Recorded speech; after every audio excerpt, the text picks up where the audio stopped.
बच्चा बोलता नहीं है टाइम से, यानी बच्चे का डिलेड स्पीच होता है, तो सबसे पहला डाउट जो है पेरेंट्स और डॉक्टर्स का जाता है कि क्या इसकी सुनाई नॉर्मल है, यानी हियरिंग नॉर्मल है कि नहीं है। तो उसको टेस्ट करने के लिए सबसे पहले हम लोग भागते हैं। लेकिन अगर आपको ऐसा शक होता है तो आपको कैसे मूव करना है, ये सारी की सारी चीजें इस वीडियो में डिस्कस करेंगे। और आप चैनल को सब्सक्राइब कीजिए, लाइक कीजिए, शेयर कीजिए, पूरी दुनिया में फैला दीजिए। मुझसे कंसल्ट करने के लिए 8168790299 डायल कर सकते हैं। +91 जरूर लगाएं अगर आप इंडिया के बाहर से कॉल कर रहे हैं। इंडियन कंसल्टेशन 1000, इंडिया के बाहर से कंसल्ट करना चाहते हैं 3000 रुपीज अकाउंट ट्रांसफर देकर आपको मेरा अपॉइंटमेंट मिल जाता है। तो सबसे पहली बात, जब आपको लगता है कि आपका बच्चा सुन नहीं रहा है, आपको क्या करना चाहिए? पहले तो एज मत देखिए।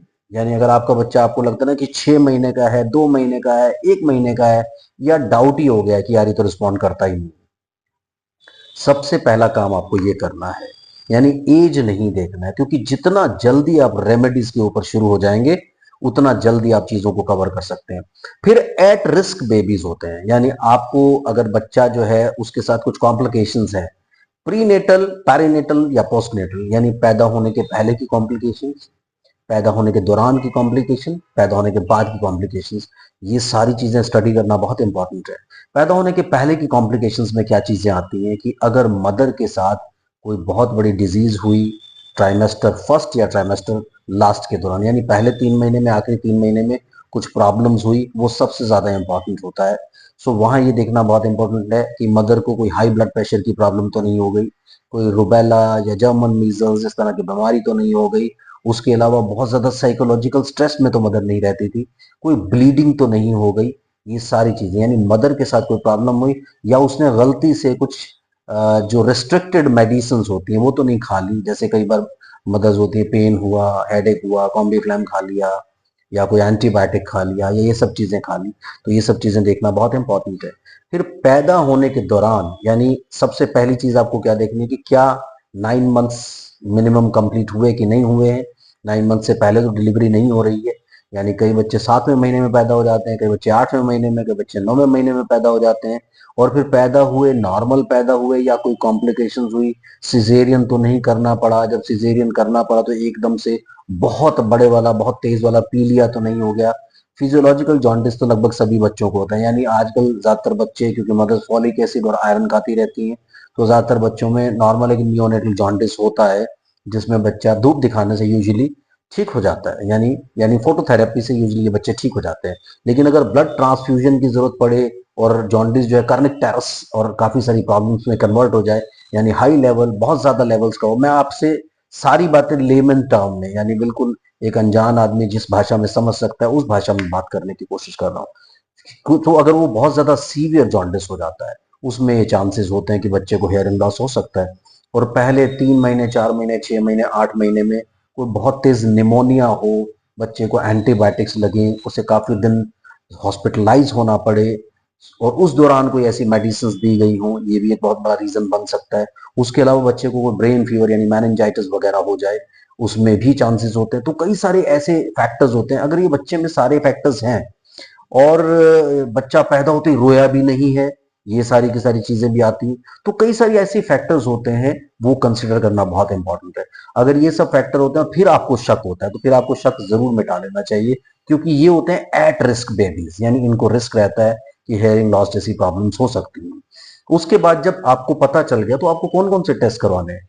मेजर टेस्ट जो अवेलेबल रहते हैं आपके बच्चे के लिए हेयरिंग डिटर्मिन करने के लिए, एक तो सबसे पहला तो इंपॉर्टेंट था बिहेवियरल ऑब्जर्वेशन, जो आप घर पे कर सकते हैं। जैसे आप कोई टॉफी के रैपर को बजाने की कोशिश कीजिए, क्या बच्चा आपका देखता है। फिर कोई टीवी में या मोबाइल फोन में कोई कुछ कुछ म्यूजिक चला दीजिए, उस दौरान बच्चा देखता है, वो रिस्पॉन्ड करता है कि नहीं करता है। इसी तरह से कोई भी ऐसी आवाजें, छोटी छोटी पतली पतली महीन आवाजें करने की कोशिश कीजिए कि क्या आपका बच्चा रिस्पॉन्ड करता है कि नहीं करता।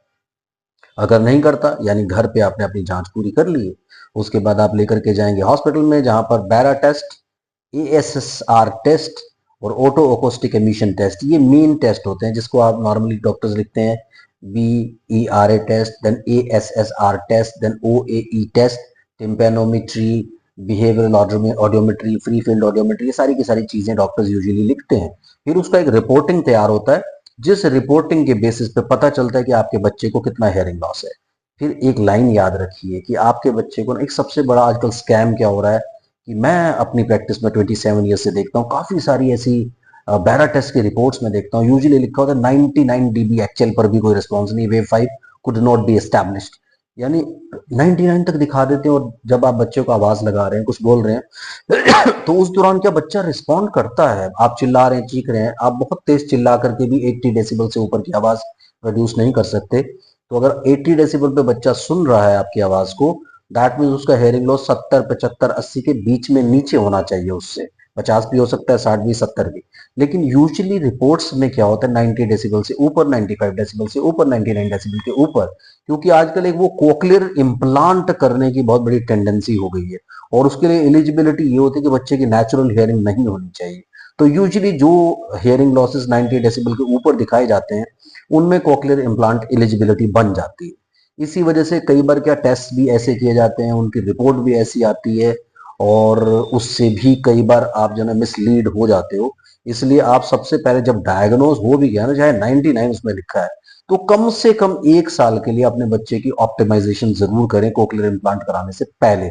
Don't take immediate decision. और सबसे बड़ी बात, अगर आपको डिसीजन लेना है तो आपको बच्चा अगर 1 साल, 1.25 साल, 1.5 साल का है, 2 साल का है, फटाफट काम शुरू कर देना चाहिए। क्योंकि अगर आप अपने बच्चे को 6 साल के पहले टारगेट बनाते हो, 3 साल की थेरेपी उसको करनी पड़ेगी, स्पीच थेरेपी करनी पड़ेगी उसको। यानी जब आपने कोक्लियर इम्प्लांट कराया, चाहे हियरिंग एड आप लगाओ, चाहे कुछ भी, यानी कोई भी एम्पलीफिकेशन डिवाइस आपने लगाया, चाहे आप कान की मशीन लगा रहे हो, चाहे आप कोक्लियर इम्प्लांट करा रहे हो, आपको कम से कम 2 साल, 3 साल थेरेपी तो करनी पड़ेगी। यानी अगर आपने अपना प्रोसेस 2 साल, 3 साल की उम्र में शुरू नहीं किया, आप लेट हो जाओगे। मैं तो कहता हूं अगर आपको पता लगे 6 महीने में हियरिंग लॉस है, इनडायरेक्ट थेरेपी या गाइडेंस, पेरेंट्स गाइडेंस प्लान लेकर के अपने बच्चे को आपको ट्रीट करना शुरू कर देना चाहिए, रिहेबिलिटेट करना शुरू कर देना चाहिए। सो एकदम से कोक्लियर इम्प्लांट के लिए मत जाओ। सबसे पहले हेयरिंग एड लगाओ। हेयरिंग एड आप लगाओगे कम से कम मान करके चलो 1 साल, 1.5 साल के लिए, जिसमें आप ऑप्टिमाइजेशन करोगे उसको, नर्व्स को।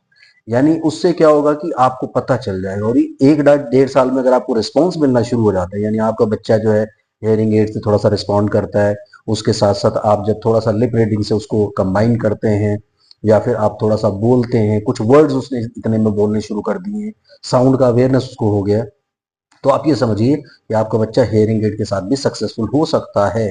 क्योंकि कोक्लियर इम्प्लांट कराने में एक सबसे बड़ी प्रॉब्लम क्या आएगी कि अगर आपके बच्चे को कोक्लियर इम्प्लांट सक्सेसफुल नहीं होता, उस केस में क्या होगा कि आप हेयरिंग एड भी बाद में यूज नहीं कर पाओगे, क्योंकि उसकी जो एक नेचुरल हेयरिंग है वो खत्म हो जाती है कोक्लियर इम्प्लांट से। यानी कोक्लियर इम्प्लांट में क्या होता है, कोक्लियर के अंदर इलेक्ट्रोड डालते हैं, और आप ये मत समझ के चलो कि कोक्लियर इम्प्लांट वाला ऑपरेशन हो गया तो हेयरिंग एड नहीं लगेगा, या उसको जो कुछ दिखाई नहीं देगा, अंदर मशीन लगेगा। उसको एक इलेक्ट्रोड डलेगा, यहां पर ऑपरेशन करके अंदर की साइड में एक मैग्नेट डाला जाएगा, और एक ऊपर मैग्नेट डाल के यहाँ कान के ऊपर आपको एक मशीन लगाना पड़ेगा, जो बहुत प्रोमिनेंटली, बहुत बड़ा मशीन होता है और दिखाई देता है। तो आप ये सोच के तो मत कराओ कोक्लियर इम्प्लांट की भाई अब जो है ना कुछ दिखाई नहीं देगा, मशीन सारी अंदर चली जाएगी, मशीन बाहर लगानी पड़ेगी। इसलिए बेस्ट ऑप्शन होता है कि अगर आपका बच्चा मशीन लगा के और स्पीच थेरेपी से रिहैबिलिटेट हो सकता है, सेल्फ डिपेंडेंट हो सकता है, इंडिपेंडेंट हो सकता है, तो आप इस प्रोसेस को फॉलो करिए। आजकल बहुत ही ज्यादा अच्छी एडवांस डिजिटल हेयरिंग एड्स आती हैं, जो आपको अगर कोक्लियर इम्प्लांट आपका 10 लाख रुपए में एक कान में होने वाला है, 20 लाख में 2 कान में होने वाला है, तो आपको लगभग 1 लाख, 1.5 लाख, 2 लाख, 2.5 लाख, यानी आप ये समझिए कि कम से कम ऐसी मशीनें जो डिजिटल हियरिंग एड्स, अच्छी हियरिंग एड्स होती हैं, वो 60-70 हज़ार रुपए से शुरू हो जाती हैं, दोनों कानों की मैं बात कर रहा हूँ। और उसके बाद 6 लाख, 7 लाख, 8 लाख तक तो हेयरिंग एड्स ही जा रही है। यानी आपको अपने बच्चे को ऑपरेट नहीं कराना पड़ रहा, आप हेयरिंग एड लगा सकते हैं। हेयरिंग एड लगा करके आप कम से कम 1 साल, 1.5 साल ट्राई करते रहिए। अगर आपको रिजल्ट बहुत अच्छे लगते हैं, चीजें ठीक हो रही हैं, आपको लगता है कि इंप्रूव हो रहा है, और इसमें डिपेंड करेगा आपके स्पीच थेरेपिस्ट की क्वालिटी पर। अगर आपका स्पीच थेरेपिस्ट आपको अच्छी थेरेपी नहीं दे पाता है, आप जितना भी जोर लगा लो कुछ नहीं कर पाओगे, क्योंकि 85% काम आपके स्पीच थेरेपिस्ट का है। तो हियरिंग एड लगाओ पहले, हियरिंग एड लगा करके बच्चे को ऑप्टिमाइज करो, उसकी थेरेपी चल जाएगी, उसको सिटिंग आ जाएगी, उसको लर्निंग आ जाएगा, वो शुरुआत कर लेगा। उसके बाद आपको अगर लगता है कि चीजें सक्सेसफुल नहीं है तो कोक्लियर इम्प्लांट करा सकते हैं, लेकिन उसके बाद भी स्पीच थेरेपी का रोल सबसे ज्यादा इंपॉर्टेंट होता है। सो स्पीच थेरेपी एक ऐसा टूल है आपके पास जिससे आप अपने बच्चे को इंडिपेंडेंट बना सकते हैं, सेल्फ डिपेंडेंट बना सकते हैं। अगर आप स्पीच थेरेपी अच्छे से नहीं कराते हैं, सिर्फ इम्प्लांट कराते हो या कान की मशीन लगा लेते हो, तो आप भूल जाइए चीज़ों को। इम्प्रूवमेंट तब होगा, बच्चा ठीक तब होगा जब स्पीच थेरेपी रेगुलर आप कराएंगे। सो आप अगर ऑनलाइन थेरेपी कराना चाहते हैं, कांटेक्ट कर सकते हैं, नंबर आपको मिल जाएगा जो मैंने बीच में स्टार्टिंग में अनाउंस किया वीडियो के। कंसल्ट कीजिए, अपनी रिपोर्ट्स तैयार रखिए और रिपोर्ट्स भेजिए। इसी सीरीज को थोड़ा सा और कंटिन्यू करेंगे। आज के लिए इतना ही, वीडियो ज़्यादा लंबा हो जाएगा, आप बोर हो जाएंगे। दूसरा वीडियो बना करके डालूंगा कल। Bye bye.